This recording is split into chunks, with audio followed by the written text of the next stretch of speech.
Hello बच्चों, let's see this question. The number of isomers exhibited by CrNH3 thrice Cl3 is option A 2, option B 3, option C 4 and option D 5. अब इस question को समझने के लिए हमें कुछ इंपॉर्टेंट की कॉन्सेप्ट्स को यहाँ पे समझना होगा। हमें पूछा है कि ये जो कॉम्प्लेक्स है CrNH3 होल थ्राइस Cl3 कितने आइसोमर शो करेगा। तो हमारे पास दो तरीके के आइसोमर्स एग्जिस्ट करते हैं, एक होता है स्ट्रक्चरल आइसोमर्स और दूसरे हमारे होते हैं स्टीरियो आइसोमर्स।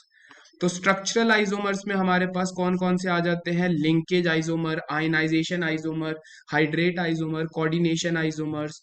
इसमें कॉम्प्लेक्स में इनमें से कोई भी आइसोमेरिज्म एग्जिबिट नहीं हो रही है। अब स्टीरियो आइसोमेरिज्म में हमारे पास फर्दर दो टाइप आती है, एक हमारे हो जाते हैं ज्योमेट्रिकल आइसोमर और दूसरे हमारे पास हो जाते हैं ऑप्टिकल आइसोमेरिज्म। तो अगर हम इनमें से स्टडी करते हैं, अगर मैं इस कॉम्प्लेक्स को सिंप्लीफाई करके Ma3B3 टाइप का कॉम्प्लेक्स लिख सकता हूँ, जहाँ पे A मेरा अमोनिया लिगेंड है और B मेरा क्लोरीन लिगेंड है। तो ये कॉम्प्लेक्स जो है वो दो ज्योमेट्रिकल आइसोमर शो करते हैं। इनमें अगर मैं दोनों ज्योमेट्रिकल आइसोमर को ड्रॉ करूंगा तो एक आइसोमर होता है फेशियल, जिसमें ए टाइप के लिगेंड एक फेज में होंगे और बी टाइप के लिगेंड दूसरे फेज में होंगे। This is known as facial.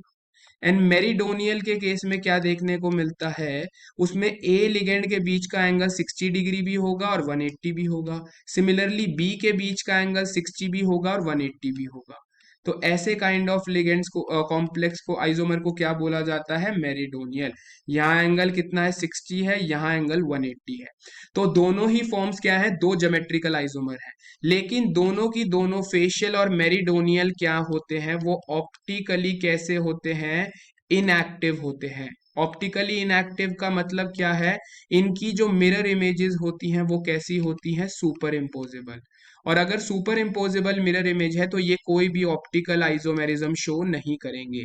कोई स्ट्रक्चरल आइसोमर इनमें नहीं बन रहा, कोई ऑप्टिकल आइसोमर नहीं बन रहा, सिर्फ दो ज्योमेट्रिकल आइसोमर बन रहे हैं।